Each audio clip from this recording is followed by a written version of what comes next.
G'day and welcome back to the channel. Since the last episode when we pulled apart the diff on this A+ gearbox, I figured I might as well show you guys how to change this selector bush on a rod change gearbox.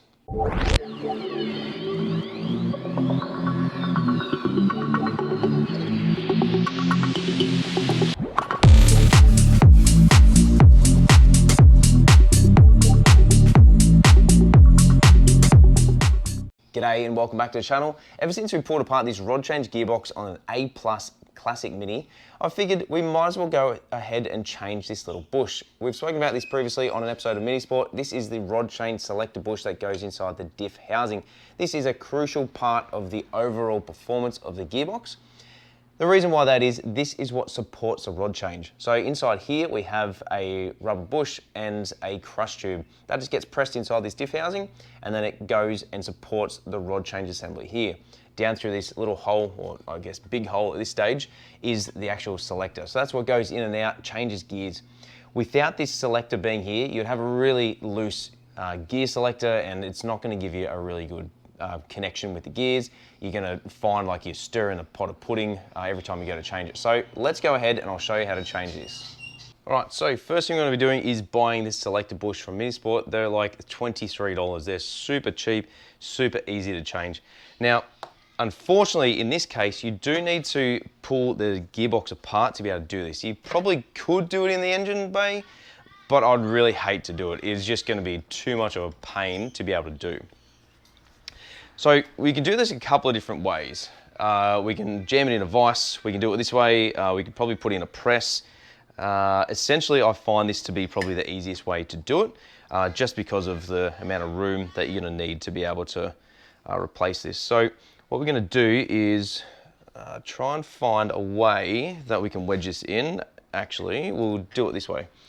So we're going to wedge it against these two bolts, and the reason why I'm using a rag in between there is several reasons. One, this is alloy, so alloy is going to damage really easily, and two, it's painted as well, so you don't want to damage a painted surface. Essentially what we're going to do is we're going to punch it out through this way. So it has to come out this way from the outside, so this is on the gearbox end. It's going to get pushed all the way through. It'll then hit up against the inside of the housing. We then take it out, put the new one in, and away we go. Essentially, what you want to do is when you push it all the way through, you want it to be flush on either side. So flush with one end of the housing. Once you get to that, you know it's all the way in. Easiest way I find to do this is go digging around in your socket drawer and grab yourself a socket. Now, I've pulled out a 12mm socket, which is pretty damn close to what we need, but an 11 is actually better. You pretty much want it almost the exact same size as the outside diameter of the bush. That way, when you push it through, you're not going to be pushing on the crush tube, you're not going to be pushing on the rubber, you're going to be pushing on the sleeve. So an 11mm deep socket is what we're going to use. I'm then going to go ahead and grab out of the right drawer a brass hammer, and we're going to push it through. Now, this has not been out in a very, very long time, so it's going to take a little bit of persuasion to be able to get it out. As you can see, I don't have the vise tight enough because it is starting to move. Just reposition that. Clamp that down a little bit more. And I'm doing it on two flat surfaces as well. So where the bolts actually go through to hold the diff housing on. If you do it on a round surface, it's not going to hold it whatsoever.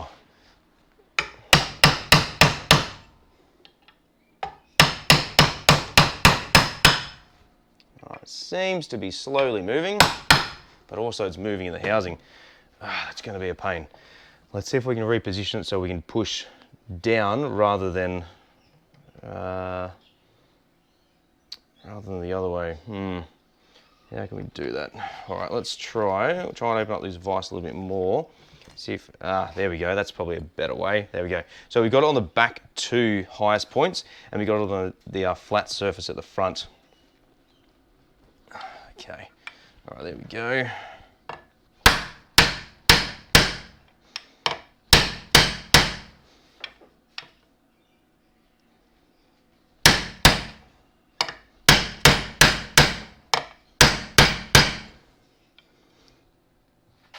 That is going ever so slowly. Let's ramp it up a bit. Let's get a bit bigger hammer. The reason why I was using that is because I didn't want to damage my socket. But once it gets going, it should usually push out.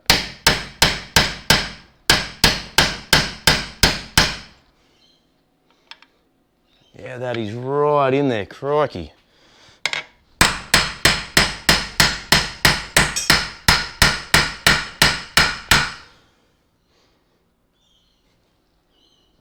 That is, whew, really stuck in there.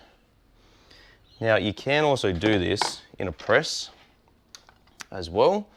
Either a vise or a press is going to suffice to be able to get it through. Okay, I'm just going to reposition this again. Just try and get that a little bit squarer in there. Actually, what if we try and wedge it in through there? That way it'll push directly down and give a bit more surface area. That's probably a better idea, I think. Let's try that.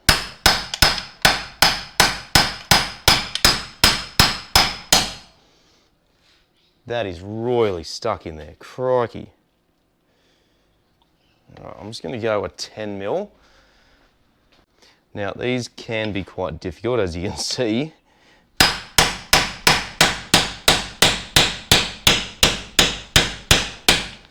All right, finally got it moving. So just along the way, just retighten the vise.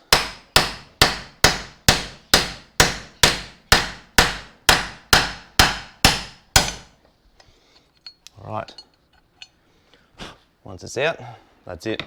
So as you can see, it's all completely destroyed. Yeah, that one's a little bit mushroomed, but that is because of the damage that I did to try to get it out. These are hollow in the middle, so just where my finger is here, so you just have to make sure that when you push it through, don't apply too much force, especially to here. So once we've done that, we get the new one, which I put just over here. Sorry, here it is.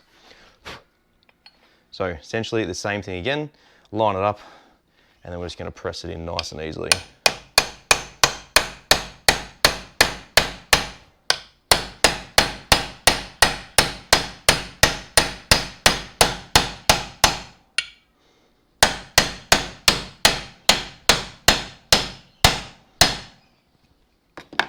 Perfect.